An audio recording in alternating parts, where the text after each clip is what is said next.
This is How to Think Spatially, a course about all the core concepts and principles about spatial data science without code. So this course is aimed to lay down the foundations and help you get on board with the key concepts, the most important terminology in spatial data science without getting into Python and coding. We are starting with Chapter 1, where we are going to get oriented in the spatial data science space, learn about the key components, key concepts, and figure out why spatial data is special. So we are going to learn about what this course covers, what is Tobler's law, what is geospatial data science as a combination of data science and GIS, and how does Jon Snow come to the whole picture of this. So the course is a no-code course. We are going to have slides and visualizations and theory. However, there are going to be many pointers to my first Geospatial Data Science Essentials book, so if you want to turn any of these theories and any of the components of these slide-based chapters, then you will have these marks at the bottom of the slide which will tell you where to go in the book and which parts, which code, which steps you should go for. The reason is that I wanted to build this course so it's open for everyone interested in geospatial. Of course, also for seasoned spatial data analysts, data scientists, but also people who are brand new to the geospatial and the spatial and the GIS world, from complete beginners to people working on adjacent fields, or those who are working in the business and product environment, but still they have to face, or you have to face, people working deep in geospatial. So this way, the course is going to get you on board with spatial data and how to think spatially. First, let's get on board with what spatial data is. So for that, a regular tabular data looks like the one here you can see on the screen. So this is, for example, a dataset, a spreadsheet about several cafes in a random city, surprisingly it's Budapest, and it has rows and it has columns. Every row is a record, and every column is a feature or an attribute describing different components, different properties of these records. Here we have the names of the cafes, their category, and their rating. Here you can see that this is a regular dataset. There is nothing here which talks about the spatial component. The spatial component will come later, and that's how we are turning such a simple tabular dataset into spatial data. So spatial data is any type of information that is tied to a location on Earth. Since it's about Earth, we can also call it geospatial, but we have to note that most of the methodologies we use would work actually quite well with data coming from the Moon or even from the Mars. But for now, let's stick to Earth and geospatial. A few examples of spatial data can be, for example, the location of a cafe, which you can see on Google Maps marked by a pin or a little icon. Also, for example, the boundary lines of a city marked on, for example, an old map would be spatial data, as well as the road network which you usually see when you look out of an airplane when flying above a city.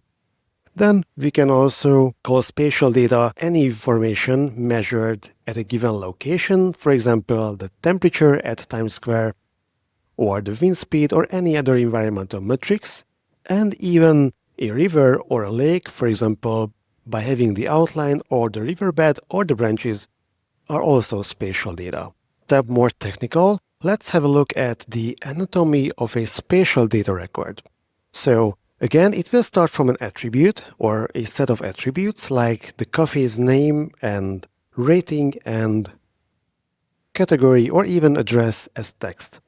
Then will come the geometry part, which, as you will see very soon, is a very specific type of data, which we will explore in Chapter 2 in more details, the coordinates of that geometry object in various spatial data structures such as points, lines, and polygons. And finally, there is going to be a so-called coordinate frame, which is sort of the metadata, the information package, which tells us how every single coordinate has to be interpreted so that we can place it on the Earth. This is also a group of concepts we will lay out in more details in Chapter 2. So once we have the spatial data, now let's have a look on why spatial data is truly special, where Tobler's law is one of the most iconic way of illustrating that. So here the concept is that in a regular tabular dataset, as long as there is no locations, we can assume that the different measurements are independent. So if we just have a list of cafes and their ratings, but not the location of these cafes, then there is no way to tell how they are related.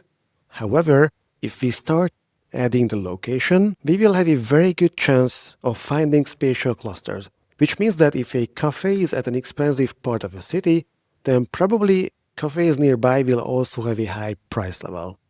Looking at the extremes, if we would have a spreadsheet with cafes from all over the world, from New York City to rural Hungary, then we would see that the prices are much cheaper, much lower in the Hungarian cafes, but we wouldn't have the spatial component there. However, as soon as we place them on a map, we will be able to tell that indeed, if a cafe is in New York, so all its neighboring cafes are also in New York, then they are usually much pricier than the ones in rural Hungary. And this also goes, for example, to elevation levels. So if you are standing at a certain location and if you move around like 10-15 meters, then the elevation won't change much. But if you travel maybe 1 or 2,000 kilometers, then the elevation level, especially above sea level, will most certainly change. And then the same goes for local temperature.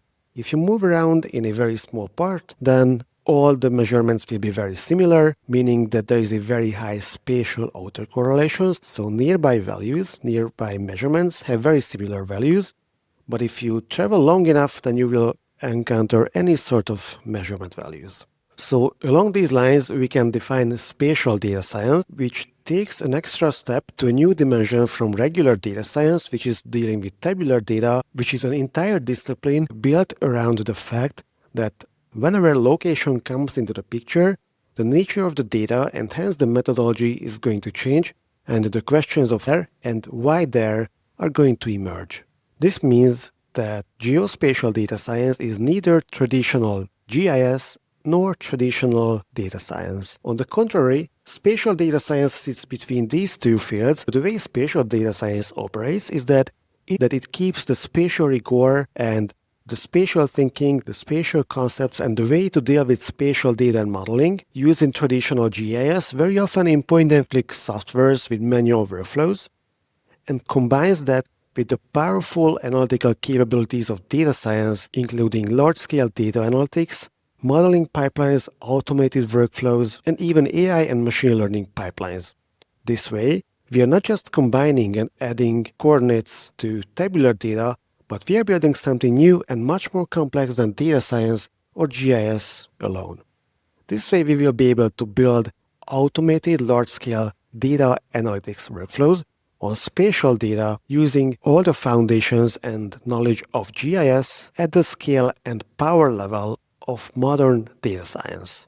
And once again, this course is sitting at the center of it with laying down the theoretical foundations of how to think spatially. However, if you want to move on and dive into the technical parts, then you will find my whole course library, starting from the basics of Python and moving on to the basics of geospatial Python, and then to more advanced applications from urban planning and GeoAI. And finally, to close chapter 1 on a high note, a quick recap on one of the most famous mapping examples of all time, which is also surprisingly a very early example of geospatial data science, in my view. So here in 1854 in London, there was a cholera outbreak, and a local physician, Jon Snow, not from the Game of Thrones, came up with a new theory. He said, contrasting to the current belief, that cholera is transmitted through water, what people drink. And he discovered this and proved this by mapping out where the cholera cases were registered, then looked around and checked if there are any anomalies. For example, he found out that there was a brewery nearby and the workers of the brewery didn't get sick, but the workers of the brewery also drank their own beer and their own water from their own water well. By mapping out the located deaths of people, Jon Snow figured out that they were all concentrated around one specific water pump. He also found a few outliers. For example, there was a brewery nearby, and it turned out that the people in the brewery didn't get sick. But then it also turned out that the people in the brewery were either drinking their own beer, well, of course, or they were drinking water from their own pump, so they were not getting water from the infected water pump either way. Hence, even though they were close to the pump, they didn't get sick from it. And for example, there were a few other edge cases, like a few ladies getting sick further away from the pump, who turned out to be living nearby the pump a few years before, and they were so fond of the water, which turned out to be deadly for them, that they were, even though they were living far, transporting the water from the poisonous well to their location. Which shows us a beautiful example of how spatial data, even 150 years ago, was able to save lives, since they figured out that the pump was indeed the culprit and then they closed it. And now let's move on to chapter 2.